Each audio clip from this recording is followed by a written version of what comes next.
Breaking news చూస్తున్నాం. మహానాడులో Bakkani నరసింహుల comments పైన సీఎం చంద్రబాబు నాయుడు సీరియస్ అయ్యారు. తెలంగాణపై బక్కాని వ్యాఖ్యలు సరికాదు అంటూ ఆయన మాట్లాడుకొచ్చారు. తెలుగువారు ఎక్కడున్నా తెలుగు జాతి ఒకటే, ఏ ఒక్కరి మనోభావాలు దెబ్బతినేలా మాట్లాడకూడదు అంటూ ఆయన వ్యాఖ్యానించారు. తెలంగాణలో ఉత్సాహంగా మహానాడు నిర్వహించడంపై పార్టీ శ్రేణులను అభినందించారు సీఎం చంద్రబాబు నాయుడు. మహానాడులో మాట్లాడుతూ తెలంగాణ అనే పదం డిక్షనరీలో లేదన్న బక్కని నరసింహులు బక్కని కామెంట్స్పై తెలంగాణ వాదులు ఆగ్రహాన్ని వ్యక్తపరిచారు. ఒకసారి బక్కని నరసింహులు ఏం మాట్లాడాడో ఒకసారి ఆయన మాటల్లోనే వినే ప్రయత్నం చేద్దాం. తర్వాత సీఎం చంద్రబాబు నాయుడు ఏం మాట్లాడారో ఒకసారి దాని గురించి విశ్లేషించే ప్రయత్నం చేద్దాం. తెలంగాణ డిక్షనరీ అనే ఎందుకు అంత ఇది చేసేసారు? డిక్షనరీ అంటే నేనేమంటున్నానంటే తెలంగాణ ఆంధ్ర అనేది డిక్షనరీలో లేదు. నిఘంటువులో ఏముందంటే తెనుగు అది పురాతన కాలంలో నాగవంశం వాళ్ళే ఈ తెలుగును కాపాడినరు అని ఏదో రాజుల కాలం చూపుతారు. అంటే సాంప్రదాయంగా చెప్పిన నేను అది మనకు మైండ్లో వేరే డిస్టర్బ్ చేసే ఆలోచన కాదు. అది నిఘంటువు కానీ కోష్ డిక్షనరీ మూడిట్లా కూడా తెలుగు అనే పదానికి అనేక అర్థాలు ఇచ్చిర్రు. తెలంగాణ అనేది సపరేట్ ఉండదు. నేనేమంటున్నంటే ఆంధ్ర, తెలంగాణ, రాయలసీమ ఎక్కడ ప్రపంచంలో సిలోన్లో కూడా తెలుగు మాట్లాడే వాళ్ళు ఉన్నారు. అట్లా నేను ప్రాంతీయ భేదాలు ఉండొద్దన్న అది కథ. తెలంగాణ డిక్షనరీ అనే ఎందుకు అంత ఇది చేసేసారు? డిక్షనరీ అంటే నేనేమంటున్నాను, తెలంగాణ అనే పదం ఎక్కడ డిక్షనరీలో లేదు, తెలుగు అని మాత్రమే ఉంది. దేశం మొత్తంగా మిగతా దేశాల్లో కూడా సిలోన్, శ్రీలంక లాంటి దేశంలో కూడా తెలుగు వాళ్ళు ఉన్నారు. నేను అలా ఉద్దేశించి మాట్లాడలేదంటూ ఆయన చెప్పుకొచ్చే ప్రయత్నం చేశారు. సీఎం చంద్రబాబు నాయుడు మాత్రం దీనిపైన కొంత సీరియస్ అయ్యారు. తెలుగువారు ఎక్కడైనా ఒకటే, తెలుగువారిని అగౌరవపరిచేలా ఎవరు మాట్లాడకూడదు అంటూ కూడా ఆయన సీరియస్గా ఆయన బక్కాని నరసింహుల పైన సీరియస్ అయినట్టు తెలుస్తుంది. దీనికి సంబంధించి మరింత డీటెయిల్గా మాట్లాడుకుందాం. ఇటు మా ప్రతినిధి సాయి అందుబాటులో ఉన్నారు.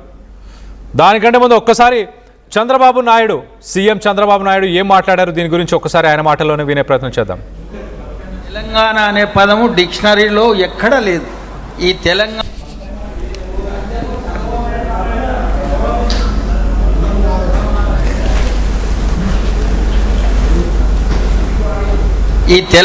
అనే పదము డిక్షనరీలో ఎక్కడ లేదు. ఈ తెలంగాణ అనే పదము డిక్షనరీలో ఎక్కడ లేదు. ఈ తెలంగాణ అనే పదము డిక్షనరీలో ఎక్కడ లేదు. ఆంధ్ర అని కానీ ఆంధ్రకు కొన్ని పదాలు ఉన్నాయి, తెలంగాణకు డిక్షనరీలో లేదు. కానీ కొంతమంది స్వార్థపరులు ప్రాంతీయ భేదాలు తెచ్చి మహానాడు సభలో మొదటగా తను మాట్లాడిన మాటలు, తర్వాత మాట్లాడిన మాటలు రెండు చూసాము. బక్కాని నరసింహులు తెలంగాణ అనే పదం అసలు ఎక్కడా లేదు అంటూ మొదటగా మాట్లాడారు. దాని తర్వాత నేను అలా ఉద్దేశించి మాట్లాడలేదంటూ మాట్లాడు. మొత్తం మీద దీనిపైన సీఎం చంద్రబాబు సీరియస్ అయ్యారు చాలా. దీనికి సంబంధించి మరింత అప్డేట్ తీసుకునే ప్రయత్నం చేద్దాం. ఇటు మా ప్రతినిధి సాయి అందుబాటులో ఉన్నారు. సాయితో మాట్లాడి తెలుసుకునే ప్రయత్నం చేద్దాం. సాయి, చెప్పండి, సీఎం చంద్రబాబు నాయుడు ఆయన ఏమన్నారు బక్కాని చేసిన ఈ వ్యాఖ్యల పైన? ప్రధానంగా మహానాడు వేదికగా నరసింహులు చేసినటువంటి కామెంట్స్ ఏవైతే ఉన్నాయో అవి కొంత మహానాడు కంటే కూడా తెలంగాణలో ఆ వ్యాఖ్యలపైనే చర్చ జరిగినటువంటి పరిస్థితి ఉంది. దానిపైన బీఆర్ఎస్ పార్టీకి సంబంధించినటువంటి అనేక నేతలు కూడా అభ్యర్థం చెప్పడం, వాళ్ళు తీవ్ర ఆగ్రహాన్ని వ్యక్తం చేసినటువంటి పరిస్థితుల్లోనే తెలంగాణని ఇంకా అణిచివేసేటటువంటి ప్రయత్నం చేస్తున్నారు, తెలంగాణ పైన కావాలని చెప్పి విషప్రచారం చేస్తున్నారంటూ కూడా అనేక మంది నరసింహులు వ్యాఖ్యల పైన డైరెక్ట్ గా టీడీపీ పార్టీని టార్గెట్ చేస్తూ కూడా చంద్రబాబుని టార్గెట్ చేస్తూ మాట్లాడటం జరిగింది. అయితే ఈ వ్యాఖ్యలు దుమారం రేపుతున్నటువంటి సమయంలో నరసింహులు ఆర్టీవీతో మాట్లాడుతూ తాను ఎక్కడా కూడా తెలంగాణని ఉద్దేశించి కానీ తెలంగాణని తక్కువ చేసేటటువంటి ఉద్దేశంతో ఈ వ్యాఖ్యలు చేయలేదనే విధంగా కూడా ఆయన చెప్పడం జరిగింది. దాంతో పాటు తెలుగు రాష్ట్రాలు అంటే తెలుగు అనేటటువంటి భాష వాక్యం ఏదైతే ఉందో అది ఎక్కడ మాట్లాడినా వాళ్ళందరూ ఒకటే అనేటటువంటి అంశం మాత్రమే నేను చెప్పాలనుకున్నాను. తెలంగాణలోనే ఉన్నాయి, ఆంధ్రాలో ఉన్నా కానీ లేకపోతే మలేషియా కానీ వివిధ దేశాల్లో ఉన్న తెలుగు మాట్లాడే వారందరూ కూడా తెలుగు కిందే వస్తారు, కానీ ఇక్కడ తెలంగాణ అనేటటువంటి పదం ఎక్కడ ఉండదు అనే విధంగా నేను చెప్పే ప్రయత్నం చేశానన్నారు. అయితే ఈ రోజు సీఎం చంద్రబాబు పార్టీకి సంబంధించి మహానాడు కార్యక్రమం నిర్వహణ అంశాలు సక్సెస్, అదేవిధంగా తీసుకున్నటువంటి తీర్మానాలకు సంబంధించిన దానిపైన ముఖ్య నేతలతో భేటీ అవ్వడం జరిగింది. ఈ సందర్భంగా ఈ వ్యాఖ్యలు ఏవైతే భక్తుల నరసింహులు చేసినటువంటి వ్యాఖ్యల పైన కొంత సీరియస్ అయినటువంటి పరిస్థితి ఉంది. ఎందుకంటే ఎవరిని కూడా కించపరిచే విధంగా మాట్లాడినా కూడా అవి ఆ ప్రాంతీయత అనేటటువంటి అంశానికి వెళ్ళినప్పుడు వాళ్ళు తీవ్రంగా కట్టయ్యేటటువంటి అవకాశాలు ఉంటాయి. కాబట్టి ఇలాంటి వ్యాఖ్యలు చేయొద్దు అంటూ కూడా పార్టీ నేతలకు కూడా దిశానిర్దేశం చేయడం జరిగింది. ఈ వ్యాఖ్యలకు సంబంధించిన దానిపైన కూడా అసంతృప్తిని అయితే తీవ్రంగా వ్యక్తం చేసినటువంటి పరిస్థితులు అయితే ఉన్నాయి. దాంతోపాటు పార్టీ శ్రేణులకు సంబంధించి కూడా అభినందనలు తెలుపుతూనే ఈ అంశాన్ని కూడా ఆయన 2-3 సార్లు ప్రస్తావించినట్లు కూడా మనకి సమాచారం అందుతుంది.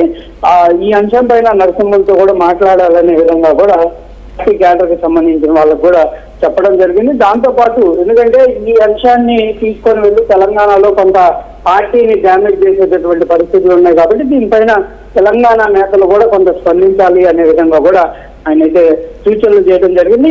ఎవరైనా తెలుగు వారు ఎక్కడున్నా తెలుగు జాతి అంతా కూడా ఒక్కటే, ఏ ఒక్కరి మనోభావాల్ని దెబ్బతీసేటటువంటి విధంగా ఎవరు మాట్లాడద్దు అనే విధంగా కూడా నేతలందరికీ కూడా క్లియర్ గా సూచనలు అయితే చేయడం జరిగింది. మొత్తంగా అయితే బక్కిన నర్సింహులు చేసినటువంటి కామెంట్స్ ఒక్కసారిగా గతంలో దుమారం లేకున్నటువంటి పరిస్థితులు, ఆ తర్వాత ఆయన సంజయ్ ఇచ్చినప్పటికీ కూడా కొంత డ్యామేజ్ అయితే జరుగుతున్నటువంటి పరిస్థితులు ఉన్నాయి. కాబట్టి ఈ రోజు చంద్రబాబు దాన్ని డ్యామేజ్ ఏదైతే ఉందో దాన్ని పూడ్చేటటువంటి ప్రయత్నం క్లియర్ గా చేశారనే విధంగా చెప్పచ్చు. నరసింహులపై సీరియస్ అవ్వడం కానీ పార్టీ క్యాడర్ కి తెలంగాణ అంశంలో ఉన్నటువంటి అంశాలు మాట్లాడేటువంటి అంశాలు కానీ లేకపోతే మిగిలినటువంటి అంశాల్లో కొంత జాగ్రత్తగా వ్యవహరించండి అంటూ కూడా పార్టీకి అయితే క్లియర్ గా చెప్పినటువంటి పరిస్థితులు ఉన్నాయి. కళ్యాణ్, అయితే సాయి బక్కాని నరసింహుల పైన ఏమైనా యాక్షన్ తీసుకునే అవకాశం ఉందా? దీనికి సంబంధించిన దానిపైన అయితే యాక్షన్ ఉండేటటువంటి అవకాశాలు లేవు. కానీ కాకపోతే రానున్న రోజుల్లో ఇలాంటి అంశాలు ప్రస్తావించేటటువంటి సమయంలో మాత్రం చాలా జాగ్రత్తగా వ్యవహరించాలి అనే విధంగా కూడా సూచనలు అయితే చేయడం జరిగింది.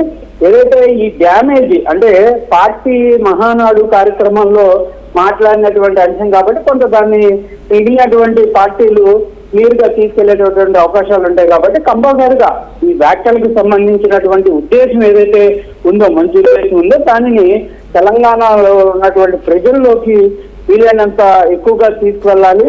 ఇది చెడు విధంగా ప్రచారం జరిగింది కాబట్టి దాన్ని సరిచేయాల్సినటువంటి బాధ్యతలు కూడా తెలంగాణ లీడర్లే తీసుకోవాలనే విధంగా కూడా చెప్పినట్లు తెలుస్తుంది. అయితే యాక్షన్ కానీ మిగిలినటువంటి అంశాలు ఉండేటటువంటి అవకాశాలు లేవు. కానీ కంపల్సరిగా ఈసారి ఇలాంటి అంశాలపైన ప్రస్తావిస్తే మాత్రం క్రమశిక్షణ చర్యలు ఉండేటటువంటి అవకాశాలు కూడా కనిపిస్తున్నాయి. Kalyan, right Sai, thanks for the latest update. మొత్తం మీద డిక్షనరీలోనే తెలంగాణ అనే ఒక పదం లేదంటూ బక్కాని నరసింహులు చేసిన కామెంట్స్పై ఇప్పుడు ప్రస్తుతానికి సీఎం చంద్రబాబు నాయుడు కూడా సీరియస్ అయినట్టు తెలుస్తుంది. తెలంగాణకు సంబంధించిన నాయకులు బాధ్యత వహించాలి, ఇలాంటి విషయాల్లో ఆచితూచి మాట్లాడాలి అంటూ మొత్తానికైతే సీఎం చంద్రబాబు నాయుడు దిశానిర్దేశాలు ఇచ్చినట్టు తెలుస్తుంది. దీనికి సంబంధించి మీరేమనుకుంటున్నారో, ఆయన మాట్లాడిన మాటలని మీరు ఎలా చూస్తారు అన్న దానిపై మీ అభిప్రాయాలు ఏంటనేది కింద కామెంట్ రూపంలో తెలియపరచండి.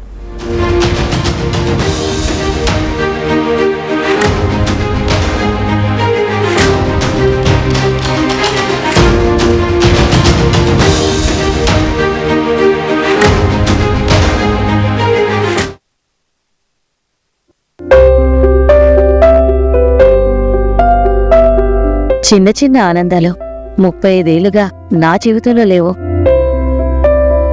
35 ఏళ్లుగా నేను డైపర్లలో బ్రతికాను. 6 సెంటీమీటర్ల ఫిస్టులా నా మూత్రాశయంలో లీకు కారణమైంది. ఎవరూ నాకు సహాయం చేయలేకపోయారు. ఏఐఎన్యూలో వైద్యులను కలిసే వరకు. అక్కడ వారు రోబోటిక్ శస్త్రచికిత్సతో నాకు పరిష్కారం ఇచ్చారు. వారు నా ఆత్మవిశ్వాసాన్ని కూడా తిరిగిచ్చారు. Precision care makes it possible. The Center for Robotic Surgery at AINU